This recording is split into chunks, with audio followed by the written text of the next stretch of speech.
All right, you guys, so yesterday was easily one of the hardest days that I have had in the past 3 years, and I've had a rough 3 years at times, but we are gonna get things finished. Look at that. I've already got the shape in there. I've just gotta get all of these mics out, and that takes so stinking long, because they're on this side too. This side's a little bit easier to get out. This side though, nearly impossible. It's a solid 3 hours of grinding before those are gone. Here is the new kitchen knife. You can see it's a little bit longer than the old one. It's got a couple thin spots that I need to fix. I'm learning from my mistakes, I hope.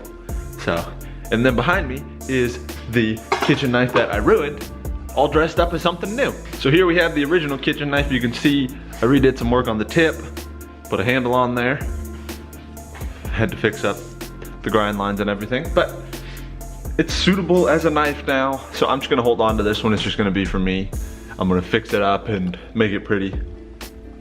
Just something so I don't cry, all right? I'm doing it so I don't cry, so I actually accomplished something last night. So I've never actually made sheaths before, and I'm gonna try something today that I've never tried before, and that's to make a sheath. So what I did was I took an old yoga mat and I squished the knife with some leather in between the yoga mat and these blocks of wood, squeezed them really tight with these clamps, and hopefully that should create the shape of the knife in the leather. That's the hope, that's the thought, that's the dream. It's really gonna be like 8 hours of grinding this before those come out. It takes so stinking long. It's the reason that I haven't really done a whole lot of file knives. Typically when I've done file knives in the past, I've left those file marks in there. But for this one, I want to take them out so that way it would look better, but it's gonna take a long time. Alrighty, everything is going okay right now. I am not throwing anything yet, which is good, because yesterday I threw everything, you guys. But today seems to be going much better. I actually have something upstairs in the oven, which is probably ready to come out now. Oops. I'm going crazy right now, apparently. There's still like an hour left on the stuff in the oven, so I don't know why.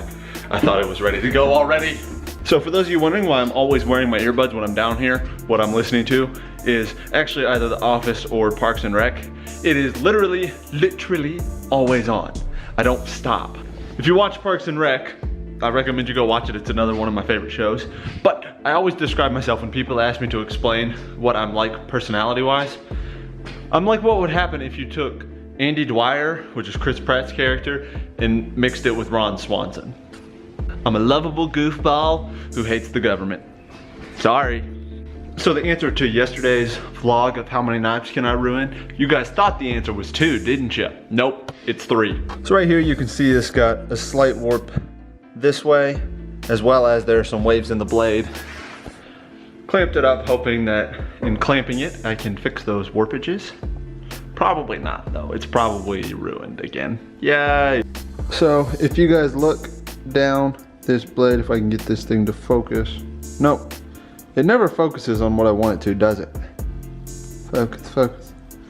You're not gonna be able to see it, unfortunately, but there are some waves in there, I promise. And they're not supposed to be there. So once more, you guys, we learned from our mistakes. Obviously, I didn't learn anything last night because I made the same mistakes again. But I was able to take that original knife and turn it into a little tanto like this. Little, it's not little, it's like 7 inches long, I think is the blade. It's gonna be a nice looking knife. I did a little decoration. Once more, you guys can't see anything because this camera hates focusing, but I did some stuff in there. Can I get it? Can I get it? No, it's not gonna get it. Dang it, Logan. One of these days, you guys, I am gonna get this knife right. Thankfully, I did not ruin the file knife because I've still got 100 hours of grinding to get all these stupid file marks out of it. I may have completely forgotten to bring my camera with me into work. That means I didn't get any of the fascinating stuff that happens at work on camera. For those of you wondering what happened at work today, there were no customers because it was pouring rain. I had a guy shoot me a message today asking me about what it would cost to make a kukri, so I've been talking to him for a little bit about what he's kind of looking for, because that'll really decide the cost, because the thickness of the steel, the length of the steel, and how much work I have to put into it obviously determines how much each knife is going to cost. So I'm going to go sketch out some designs, which all at once can be my least favorite part and my favorite part. Kukris are very difficult. They're a very difficult thing to do. For those of you who do not know what a kukri is, this right here is a kukri. It's a Nepalese weapon used by the Gurkhas. This one is actually made by the ex-Gurkha Kukri House. It's the official weapon of, it's actually the standard issue weapon that's given to the Gurkhas when they sign up. They're used in Nepal as general tools, like we would use a shovel or a hammer. This is what they use for that stuff. They're phenomenal tools, phenomenal weapons, and I'm excited to make one. I just really struggle with designing them. All right, you guys, like I said earlier, it's been kind of a rough couple days for me, obviously, with everything just going on with the knives. So I'm gonna go ahead and get off of here.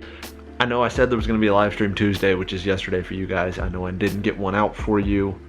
I've been in the shop pretty much non-stop for the past 2 days trying to fix these mistakes. I will try to get a live stream in as soon as I can, you guys. I do want to make it a regular part of the show. It's just gonna take some time this week before I'm able to get one in. I'm hoping that the next time I heat treat it, I'm not gonna get it as hot. I'm not gonna get the steel as thin, and hoping that that'll change it, because I didn't go as thin on that last knife, but it still warped something, and it might be the heat now. Unfortunately, with my equipment, I don't have any high technological, I have no idea. My gear isn't high in technology. I'm using very basic stuff, so I have to kind of guess at my temperatures, and when you guess like that, there's that chance that you get it wrong. Today was not as hard as yesterday was. Yesterday was an extremely hard day, so thank you guys for being a part of it. Thank you guys for sticking around. Thank you guys for being here with me. On that note, I am very proud to say that we have officially hit 2,000 views on the videos, so thank you guys for that. We had our first video, which I believe is the video that I lost my voice, I think, which is kind of an odd one, but it was our first video to hit 100, so thank you guys again for that as well. I am gonna go to bed, you guys. I am clocking off for the day. I'm fond of all of your faces. Like, comment, subscribe, and give it a share if you felt like it deserved it. I will see all of you tomorrow.